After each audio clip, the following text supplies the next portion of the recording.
You're listening to the Cyberwire Network, powered by N2K. So similar to how we've seen account hijacking for however long there have been logins on machines, account hijacking is a large issue in social media.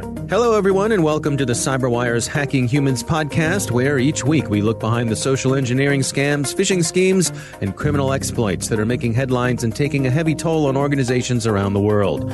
I'm Dave Bittner from the CyberWire, and joining me is Joe Kerrigan from the Johns Hopkins University Information Security Institute. Hello, Joe. Hi, Dave. We've got some great stories to share, and later in the show, we've got Joe's conversation with Sam Small. He's the Chief Security Officer at ZeroFox. And we are back. Joe, you want to kick things off for us this week? I do, Dave. I have an article from Hub Pages, which is a community of writers who produce things of interest to other people. And this one comes from Terry Davis, who worked for the California Department of Corrections for 25 years. Huh. And he was talking about inmate mail, because inmates can send and receive mail, but all of that mail is monitored. Okay. And it is open and read by Department of Correction employees. And Terry noticed a pattern from one particular inmate while he was doing this detail. Yeah. And for the first week of every month, the inmate would send 10 handwritten letters a day to various women.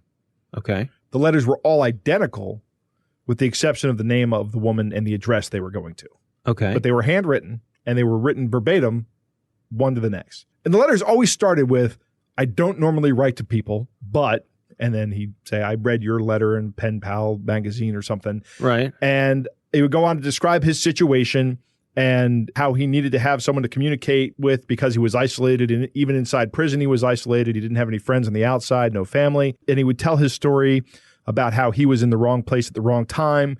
The reason he's in prison is because he didn't know they were going to commit a crime that night. He fell in with the wrong group of people, and so on. And it was a long letter that he'd write. He's being straight up about being in prison. Right. And who knows if he colored the story in any way, shape, or form, but... I would imagine it's heavily colored. Yeah. But it wasn't an outright scammer. By what this person, Terry, who wrote the article, read, he was telling a plausible story. A plausible story, right. Yeah, okay. In the following weeks, Terry noticed that this inmate would be writing about 1 or 2 letters a day. He wouldn't be writing the same letters, but these letters were more tailored.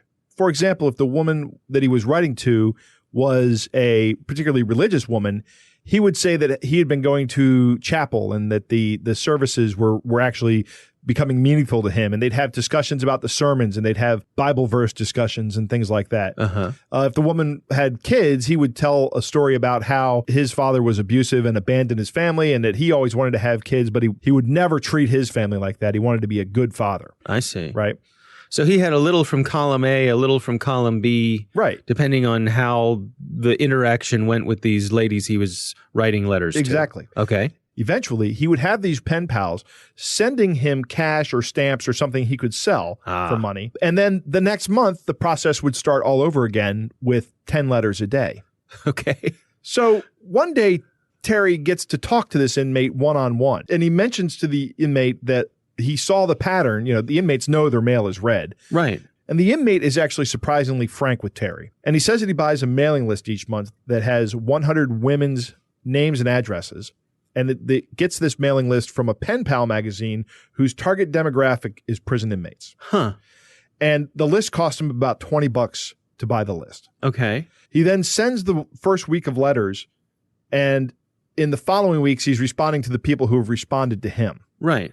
And eventually he convinces these women to send him in cash and stuff, and he winds up making about $100 a month, which doesn't seem like a big take. Yeah. When you're in prison, it's significant. So each month he's raking in a profit of about $80. Huh. Which is probably significant. It's interesting because, I mean, I see this as, and also he's sort of filling the time. He's got a routine down. Week 1, I do this. Week 2, I do this. Exactly. He's got his own little small business here. He does. And he's filling the hours that he's got to fill there. So why not? What else is he going to do? Yeah. He also had a long game, though. He was looking for someone to move in with when he got out. And he actually succeeded in getting a woman to fall in love with him, right? It becomes the long romance scam. Right. And on the day he was paroled, she picked him up and took him home. Huh. And she was a divorced woman who had a nice house in a good neighborhood. The house was paid for. right? So it was a stable home. And 6 months later, she comes home and he's gone, and so is all of her jewelry, all of her credit cards, all of her cash, Yeah. So she gets hurt pretty bad in this story. Terry's point in this whole article is this, that these inmates on the inside really have nothing but time. Right. That's what they're there to do, is to serve time. And many of them will use that time to try to run scams like this with people on the outside. They'll even exploit their friends and family if they can. Yeah. So it's fascinating to me that the prison allowed this, because anyone who would look at this would see he's writing multiple letters. He's got this little machine going here where he's making money. I guess technically what he's doing is not against the rules. Right. It's probably not even illegal. No, there's no rule against having pen pals. He's not saying anything untrue. He's just saying, out of the goodness of your heart, can you please send me some money? And people do. Right. Now, fascinating. The thing to put the word out about is to warn your friends that these scams exist. Right. What's interesting to me about this is that this guy does this even though it's a small scale operation for him. I mean, he's making $80 a month, which is not a huge amount of money. Yeah, but in prison, maybe it is. Right. It's exactly. enough. It's still enough for him to continue to do it. Right. We had a story last week where someone lost like $40,000 to scammers. They were a little more advanced. But the spectrum of scam is very large in all directions. Yeah, that's interesting. I also wonder about the people who sign up to be pen pals with prisoners. I guess they want to be good people and help people to maybe in a time of need who are sincerely want to reform themselves, but they have to be careful that they could be part of a long con here, like this guy did, fooling a woman to fall in love with him, have him move in, and he ended up taking her for a lot of things she owned. Yeah, Terry makes a point in the article that he only ever saw one of these relationships work out in what people would consider a successful manner. Huh. And that 99% of the time it's a scam. Wow. Yeah. All right. Well, it's interesting stuff. That's a new one to me. Yep. Well, my story this week, I want to talk about some of the ways scammers are trying to target our paychecks. And I know a lot of us get our paychecks by direct deposit. Yes. That is probably the most convenient way to get paid. You get an email however many times, once a week, every couple of weeks, whatever it is your interval is, and it says, congratulations, you've been paid. And the money just shows up in your bank account, and it's convenient. I don't get an email. You do not? No. Oh, well, I do. Okay. So to that point, there are several different ways that folks are trying to scam people out of their paychecks. And by the way, they're particularly targeting folks who work for universities. So I better pay attention. Exactly. So they will send you a phishing email that looks like it came from HR, and they'll say, we have to do a survey, or we need some information from you in order to do X, Y, or Z. Please visit this site. They'll ask you a few questions, and then they'll say, to verify you are who you are, please put in your username and password. And then they've got you. Right. Then they log into the HR system, and what they do is they change the routing information for your paycheck. So when you get your paycheck automatically deposited, direct deposited, it goes to another account that is not yours. Right. The problem with this is, for the folks who don't get emails, like you, I guess, it could take a couple days to realize that, hey, I didn't get paid. Right. And then you go to HR and you say, I didn't get paid this week. And they say, oh, well, let me look into that. And so there's this time delay. Right. And in the meantime, the scammers have got your money, out of the account. And they're gone. Right. They're long gone. Now, there's another way that they can do this, and that is targeting HR. There was someone sent us a story about some scammers who were using information they had gotten from stolen applications for rental units in an apartment complex. So think about all the information you put down on a rental application. Right. Lots of personal information there, lots of financial information, maybe a canceled check from your employer, your signature, basically everything you need to pull off this scam. So these bad guys were using these applications that had been stolen from an apartment complex, and then they would send an email or a fax to HR at the company and say, hey, this is Joe Smith, and I want to have my paycheck sent to my new bank account. Right. And the HR people would look at it, and they had everything they needed there. Right. They might even have the old bank account information. Exactly. Change it from this routing number in this account to this routing. Well, this Right. checks out because they have the correct information. And here's my signature, which checks out. Mm-hmm. And same thing would happen. So in this case, the HR people would change the routing information. And in this case, the person getting paid has no idea it's been changed. Right. Right. And same sort of thing happens. It takes a little while to track down. And in the meantime, the money is gone. Right. So I have a question. Yeah. In these cases, who's liable? It's an interesting thing. There was a case of this where a university got hit, and the university made the people whole at their own expense, really out of the goodness of their heart. I think they said, okay, we're going to make sure everybody gets paid this one time. Right. Well, if I am, as a university employee, a victim of a phishing scam where I provide my login credentials, Right. right, and then the scammers then use the information I provided to change my routing information, I would understand if they said we're going to do this one time. But in the second case where you talk about somebody sending a fraudulent fax to HR and HR just going ahead and changing the information, I think if that happens 100 times, the university should be liable, or the employer, any employer, because I think that's reasonable. there should be better checks and balances than I receive a fax and I go ahead and do it. Yeah. Yeah, there was a tip here that caught my eye, something that I hadn't heard before in terms of protecting yourselves to replying to these possible phishing emails. And that was, if you're suspicious about an email, say you get an email from HR, rather than using your email's reply feature, use your forward feature. So you get an email from HR, hit the forward button, and then you manually enter in the email for HR. Right? Chances are you're going to have the right email address for HR in your address book. Right. So it's going to, even if it auto enters it, it's going to be the correct one from HR. So that way you're less likely to be replying to a scam email address, a lookalike email address, Correct. Something like that. I thought that was a clever tip. I hadn't really thought about that one. It's a small little step that could lower the chances of you replying to a phony email address. Yeah, it's kind of like entering the URL when you get the Bank of America letter. Yep. Don't click on the link. Yep. Or email, rather, not a letter, but don't click on the link, enter Bank of America in your web browser. It's the same kind of thing. You're just doing it in the to field of your email. Yeah. It's not going to change the world, but it's a good little tip and probably a good habit to get into. It doesn't take you a whole lot of extra time. Right. All right, Joe, those are our stories. It's time to move on to our catch of the day. All right. Joe, our catch of the day this week was sent in by a listener. This is someone who goes by the name Floetry. Floetry. Which I think is lovely, like poetry with an FL. And so this email that they sent us is titled, Stop Contacting the Wrong Office. And it goes like this. Sometimes I wonder if you are really, really with your senses. How could you keep trusting people and at the end you will lose your hard-earned money? Or are you being deceived by their big names? They impersonate on many offices, claiming to be governors, directors, chairmen, or of one office or the other. Their game plan is only just to extort your hard-earned money. Now the question is, how long will you continue to be deceived? Sometimes they will issue you fake check, introduce you to fake diplomatic delivery, unexisting online banking, and they will also fake wire transfer of your fund with payment stop order and even send you fake ATM cards, etc. Anyway, by virtue of the position I have been following this transaction from inception and all your efforts toward realizing the fund, more often than not, I sit down and laugh at your ignorance and that of those who claim they are assisting you. It is very unfortunate that at the end you lose. Although I don't blame you because you are not here in Nigeria to witness the processing of your payment in Nigeria. The problem you are having is that you have been told the whole truth about this transaction, and it is because of this truth that they decided to be extorting your money. The most annoying part is even fraudsters have really taken advantage of this opportunity to enrich themselves at your expense. Those you feel are assisting or working for you are your main problems.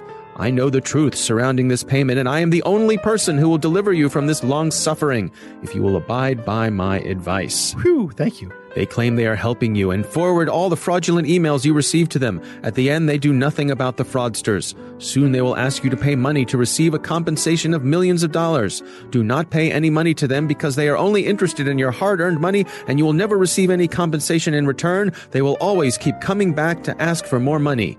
Please, I beseech you to stop pursuit of shadows and being deceived. Feel free to contact me immediately if you receive this email so that I can explain to you the modus operandi guiding the release of your payment. Do not panic. Be rest assured that this arrangement will be guided by your embassy here in Nigeria. You're urgently requested to provide me with the following information. Full name, address, telephone number, passport, or national identity copy. Contact me upon the receipt of this mail if you wish to receive your fund and stop wasting your hard-earned money. I wait your urgent response. Yours sincerely, Mr. Ibrahim Mustafa Magoo, Chairman, Economic and Financial Crime Commission. Wow. That is an excellent catch of the day. I haven't seen one this good in a while in terms of just Nigerian scams. Yeah. This is excellent. Kind of turns it on its head, doesn't it? It does. Hey, there are Nigerian scammers out there, but you can trust me. I'm here in Nigeria. That's right. Brilliant. I am your friend on the ground here in Right. Nigeria. I am the chairman of the Economic and Financial Crime Commission, and I am the one who will make sure you get all of your Nigerian money. Right. Don't trust those other folks. You can trust me. Poetry, this is awesome. Thank you so much. All right. That is our catch of the day. Thanks for sending it in. Coming up next, we've got Joe's interview with Sam Small. He's the Chief Security Officer at ZeroFox. And we are back. Joe, you recently had the opportunity to speak with Sam Small from ZeroFox. I did. Sam is a Hopkins alum, and he's also the Chief Security Officer at ZeroFox. And he was good enough to give me some of his time for the interview. Let's take a listen. All right. So similar to how we've seen account hijacking for however long there have been logins on machines, account hijacking is a large issue in social media.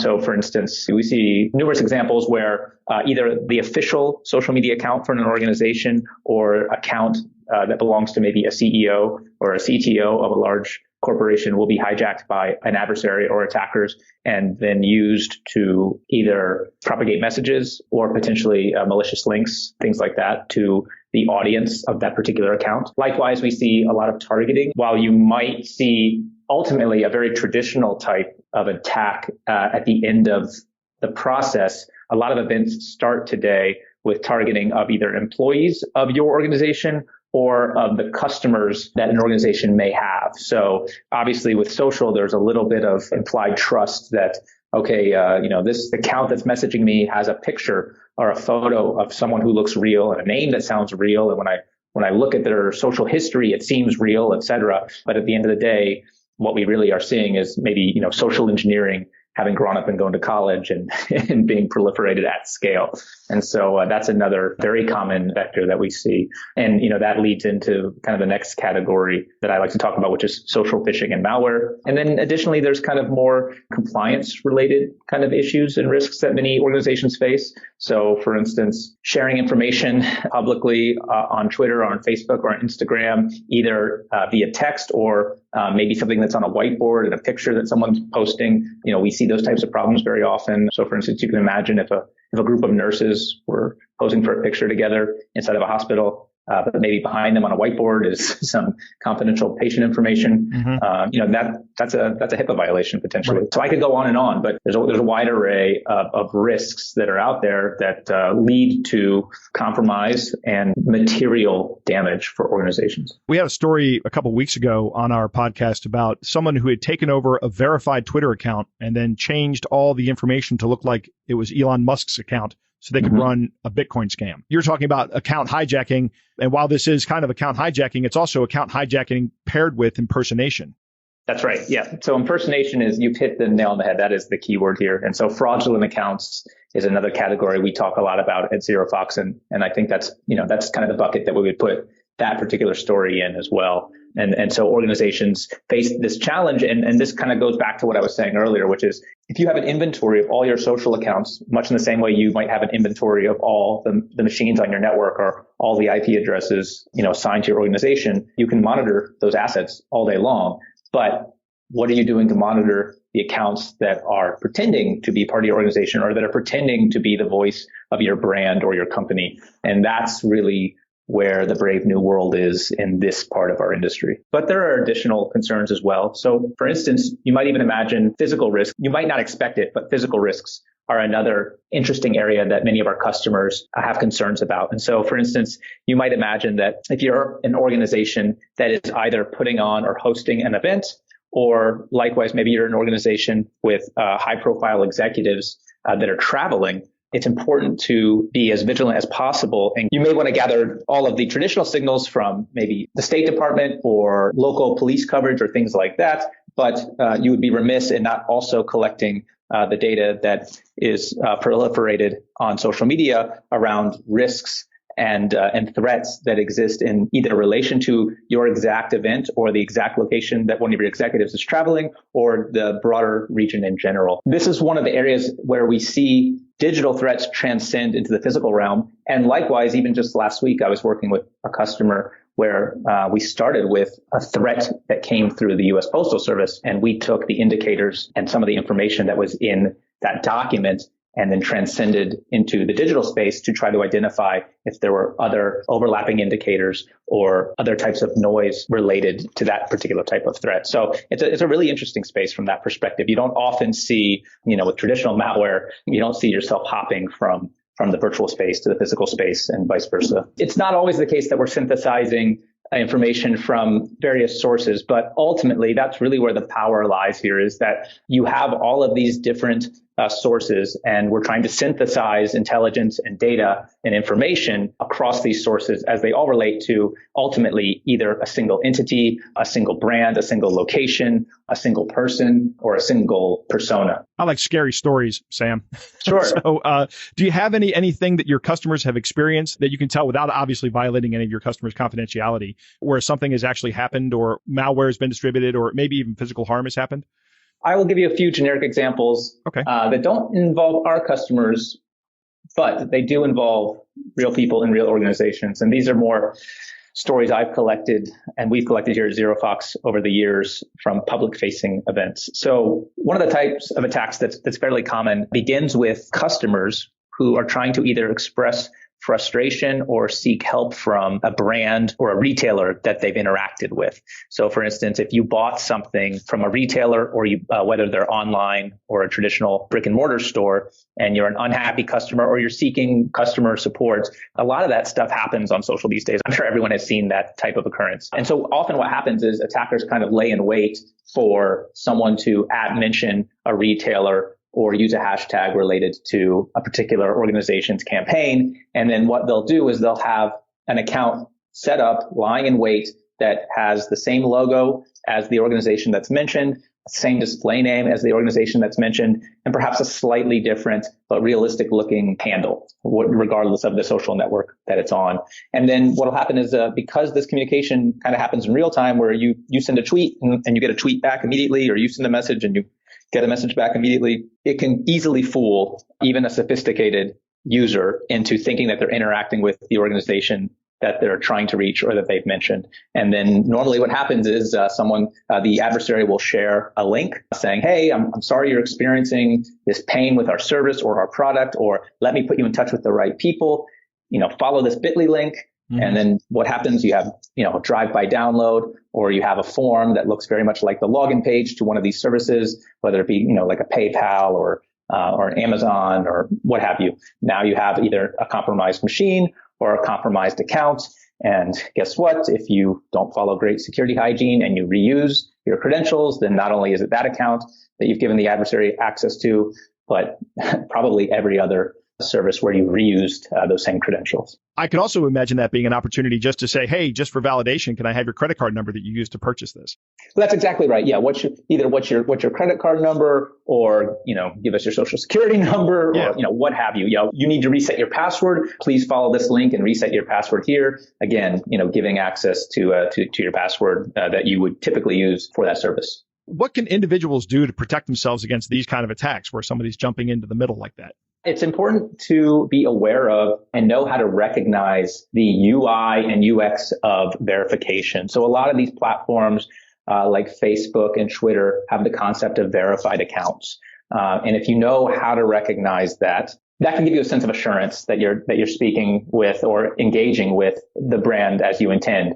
That being said, attackers also use that to their advantage as well. So we've certainly seen adversaries try to cleverly use emoji or international characters or their cover photo to spoof verification. So another way to help identify the authentic entities that you're trying to communicate with is by going directly to their webpage and looking for an indication of what their official Facebook page is or what their official Twitter page is, et cetera. So, it never hurts. Just like when people are phished, we always give them the advice of, hey, if you get a really great looking link from a retailer in your inbox and it looks too good to be true, or it looks a little funny, then just go to that retailer's website directly yourself. And so it's very much the same advice there. Also, I would say typically be suspicious of shortened links. And, depending on the provider, there are tricks that you can use to see what the ultimate destination or what the redirection chain is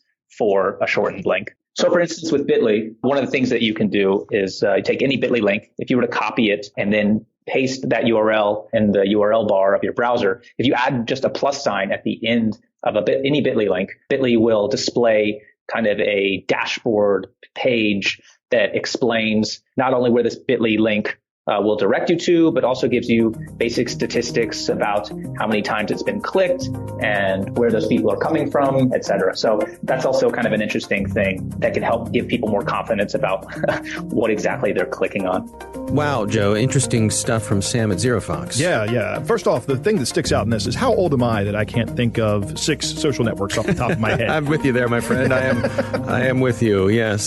So these kids these days with their with their Snapchats and their links and their WhatsApp bots. Yeah, exactly. Right. Once again, Dave, we hear that security events start with customers or employees being targeted. It's the beginning of the attack chain. Yep. The people are the first thing to be attacked.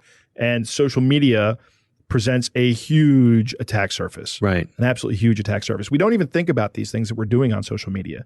Like the example Sam gives about the nurses taking a picture with patient data behind them. Right. That's a HIPAA violation, or it could be a HIPAA violation. You just don't even think about it. It's just not present in your front of mind. I would view it as an honest mistake. No, I saw one recently with some folks in the military who were standing in front of some terminal that had a sticky note on it that had the username and password for some defense system. Right. Just a nice photo of everybody, and there it is. There it is. Yeah, interesting. But while social media does present the huge attack surface, it also offers an opportunity to collect risk data, which is what Sam was talking about as well. And that is a great way of looking at the social media landscape a little bit differently, I think. And it's useful. I find that very interesting. Again, we're here to protect yourself as the individual user.